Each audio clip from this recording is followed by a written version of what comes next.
Anne Applebaum is perhaps best known as a Pulitzer Prize-winning author and journalist who has written extensively about Russia and Eastern Europe. Born and raised in the U.S., she has also come to call Poland home, so much so, in fact, that she's released a new book on Polish cuisine called From a Polish Country House Kitchen, 90 Recipes for the Ultimate Comfort Food. She also has a new book out called Iron Curtain, The Crushing of Eastern Europe, 1944 to 1956. And joining us now to talk Polish food and Eastern European history, here's author and journalist Anne Applebaum. That's quite a collection, but okay, we're going to get to this. Now, here's my setup here. Work with me here, okay, Anne? My setup is we're going to get a chance to talk about Iron Curtain, and we're going to get a chance to talk about the Polish cuisine. Yes. But you're going to have to humor me in the meantime, okay? Okay. Because I read how you present yourself on your Twitter account, and I'll share it for the people here. You write Washington Post and Slate columnist, Philippe Roman professor at the London School of Economics for 2012-13, author of Gulag, which of course was your previous excellent work, and now Iron Curtain, Warsaw, London, Washington.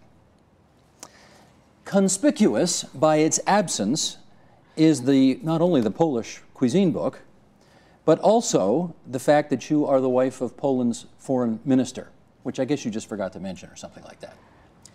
So, everybody knows it anyway. well, not everybody knows it, which is why I'm going to ask you about it.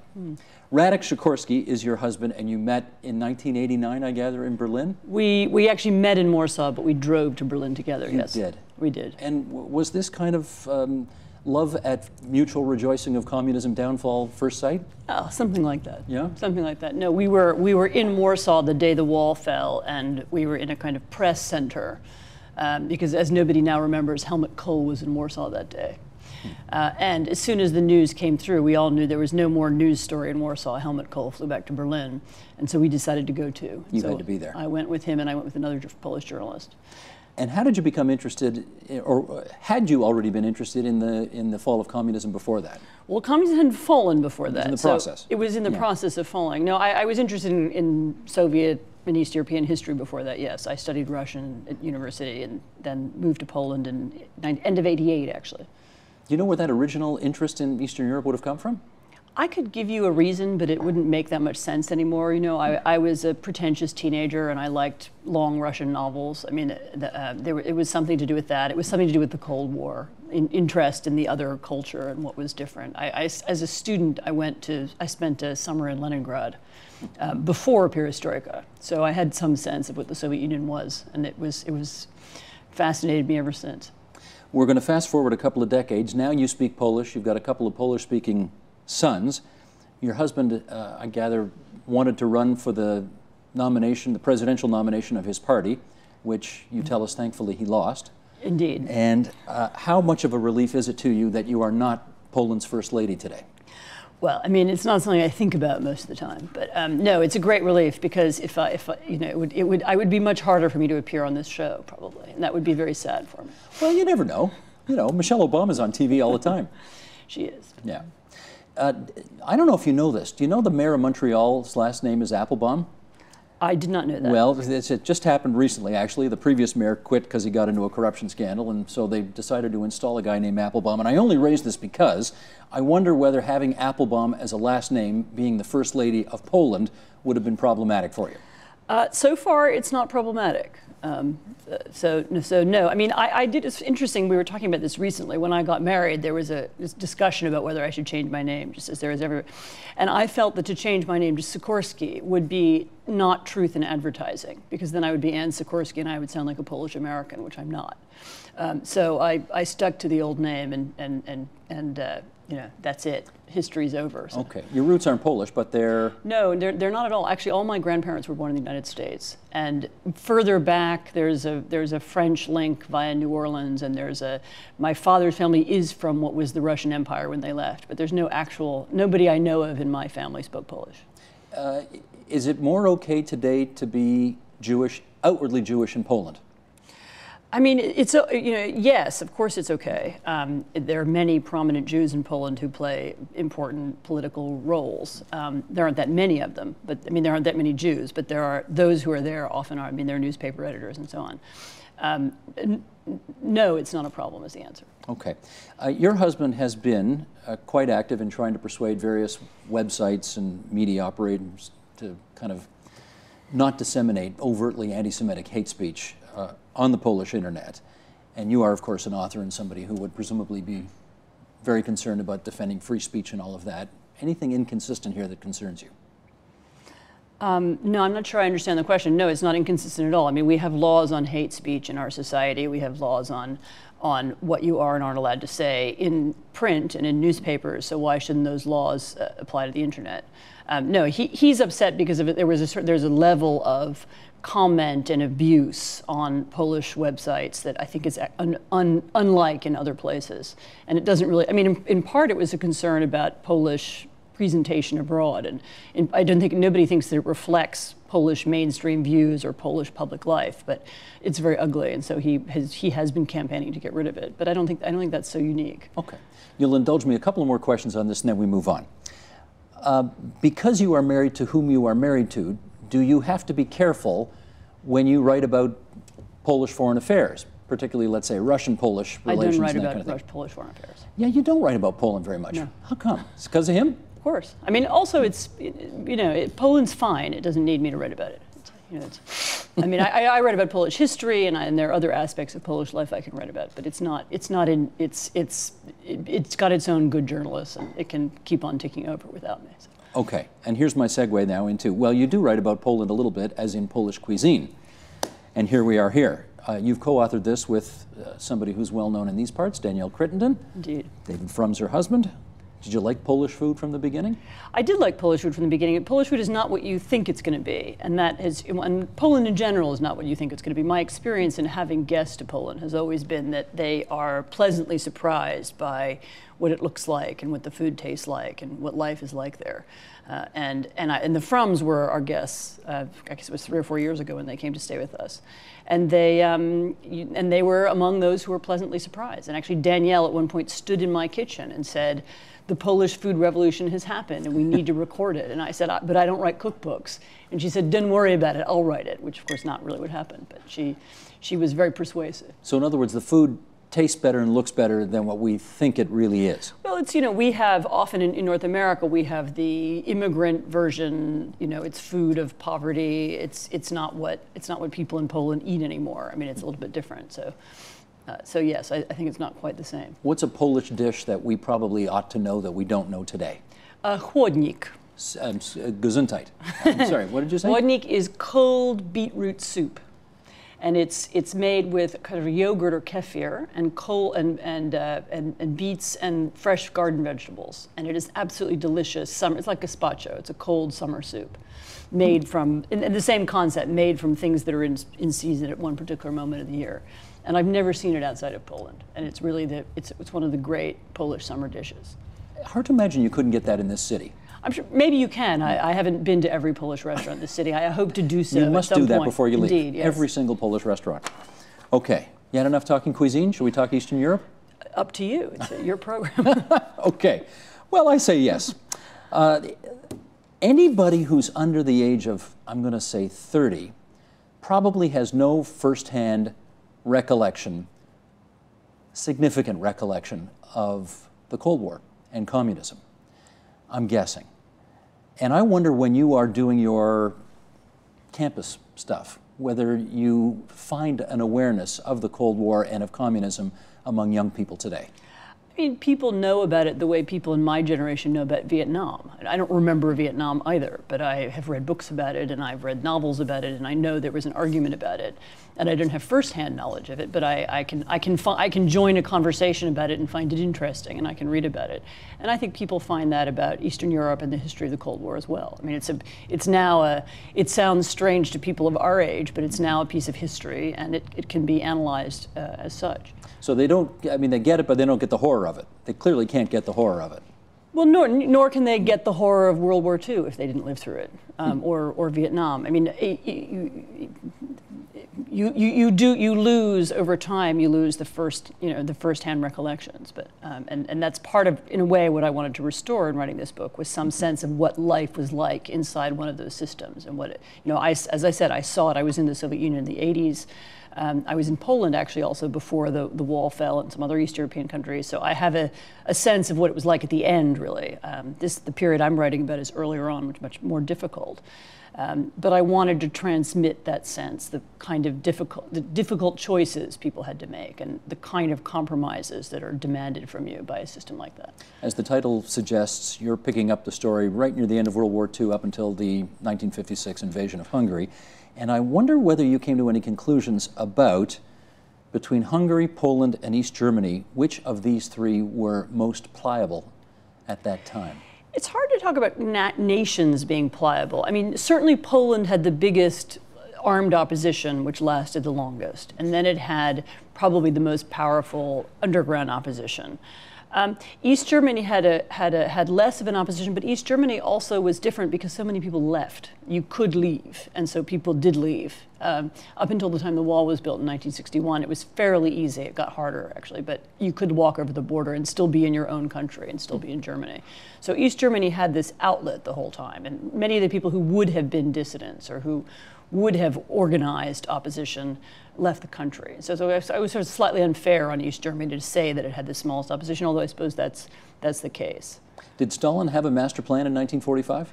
He didn't have a master plan in the sense that, a Washington or presumably a Canadian politician would have one, point A, B, C, D, and we're going to do this on this day.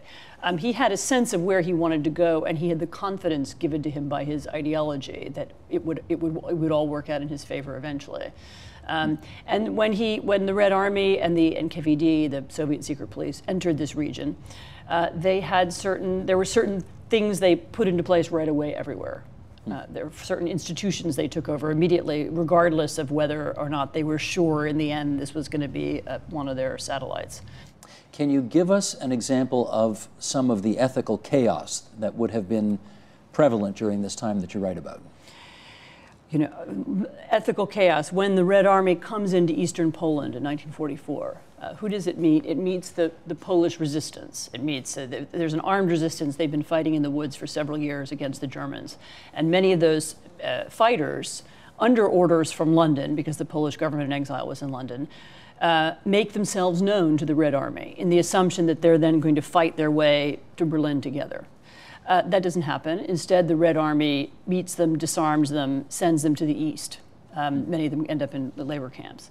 So if you're one of those fighters and you haven't yet revealed yourself to the Red Army, what do you do at that point? Do you slip away? Do you keep fighting? Do you now fight the Russians? Do you give up altogether? People had a very difficult decision to make right at that point. And some people did keep fighting, and then they were later sorry that they'd kept fighting because they fought, but the war was over. People weren't as supportive of them anymore. They wound up stealing from people in order to get food and so on. And they ran out of ammunition, so that it became more and more difficult to maintain that kind of resistance. And then there's a horrible moment where you decide, right, I give up. And then when you give up, you walk over the border, you walk back into your country, and you have nothing. You have no family. You've been fighting for your country for 3 years. You are a pariah. You have no property, no money, no recognition. And those were very tragic moments, I think. Were the Soviets, let me put it this way, I gathered that at some point they thought they could actually they could contest elections, and free elections, and win. Were they seen as popular liberators in much of Eastern Europe at the beginning? I mean, they were certainly, it depends where and when. Some places they were liberators. I mean, they liberated, they ended the German occupation, they freed the concentration camps, they allowed people to speak Polish again in the streets in some places. Usually very quickly, there was often a moment where people have said to me, yes, I ran out and I embraced the first Soviet soldier that I saw and offered him, wine and so on. And then there's often a moment of disappointment after that, because the Red Army, when they came in, was very nervous. So who are these people? We're meeting these bourgeois capitalists, and it didn't really matter what nationality they were. They weren't inclined to trust them. And then there was a massive wave of theft and looting immediately afterwards. The free elections came because, again, this confidence given to people by their ideology you know, we are the party that represents the workers and the peasants. Now that the workers and peasants have been liberated from fascism, they will vote for us because we are their party, and they will come to class consciousness, and they will do that. And so actually free elections are held in Hungary in right after the war, and in Eastern Germany, in Berlin. And the communists lose, and then that means they have to create a new plan, because they're not going to come to power through peaceful means. Were there oppositional forces active at this time in those countries? There was an armed opposition in Poland until 1947. There was actually a legal political opposition for a brief period in 45, 46, 47, until it's eventually eliminated through process I describe in the book. Okay, let's talk about the Soviets' control of the media, of arts, of obviously expression. There is a singular message that emanates, and I wonder whether or not the message track was the same for all of these different countries in Eastern Europe, or different, particular to each nation. There are national differences. There are nuances that are different, but essentially the media is the same. And one of the interesting things to me was, and I didn't know this before doing the research for the book, is how much faith both the Soviet Union and the domestic communists put in radio. So for a long time, they allowed a few little newspapers to go on and exist, and a few intellectual magazines had some freedom for a while, but they absolutely made sure that radio was under the control of the communist parties right from the beginning, to the extent that when they entered Berlin in 1945, one of the first things they did was occupy the radio station and put Moscow-trained German communists in charge of it. And this is because this, again, reflects their belief that the radio is the mass medium. It will reach the workers and the peasants. And this is if we control this, then eventually we will change people's mind. This is a system where people believe very much in the efficacy of their own ideology. You know, they will be able to, we will convince people, and they will believe it. You referred a second ago to your research, and I think you should take a moment and just tell everybody, because they opened the door for about 5 minutes to some remarkable historical files, and you got in there during those 5 minutes and managed to get your hands on some of that stuff, right? Well, there's two things. I mean, that's true of the Soviet files, yes, and for my previous book, I worked very extensively in Russian archives, which are not totally closed, actually, and some of it is still accessible, some of it's got harder to use recently. But for this book, I worked very extensively in Poland, in Hungary, in East Germany, and a little bit in other countries, in archives that are now very open and very easy to use. The Bundesarchiv, you know, all the East German files you can now read in the official German archive, which is a perfectly pleasant place to work, pretty good cafeteria. I mean, it's all very civilized compared to working in the Russian archives, where the heat often doesn't work. So, so these are wide open archives now. Stalin's death in 1953.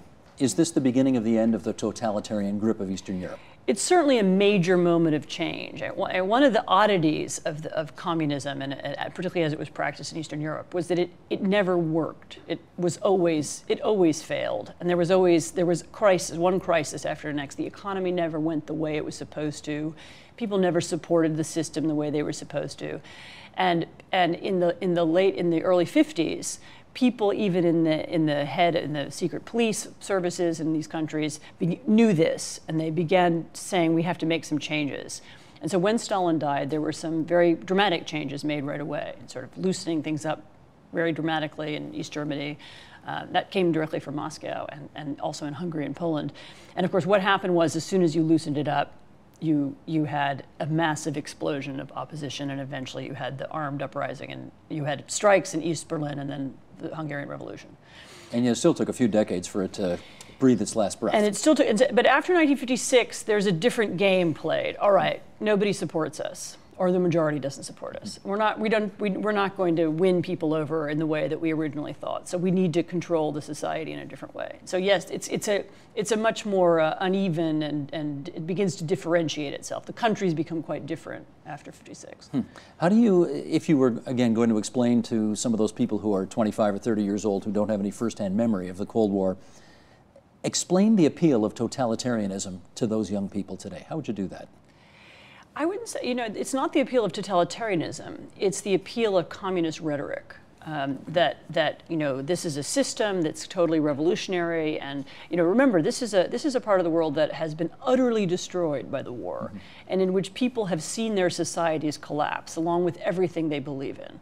And communism offers an alternative. Democratic liberal capitalism has failed. England and France did not come to our rescue.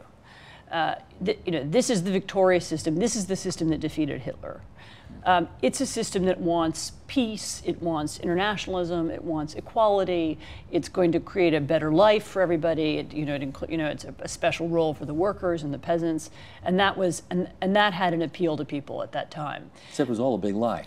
It was essentially a big lie, yes. I mean, it never, and as I said, the main thing about it was that it never did what it was supposed to do. At the most basic level, it never made the workers and peasants rich, or it never even made them as well off as their counterparts in Western Europe.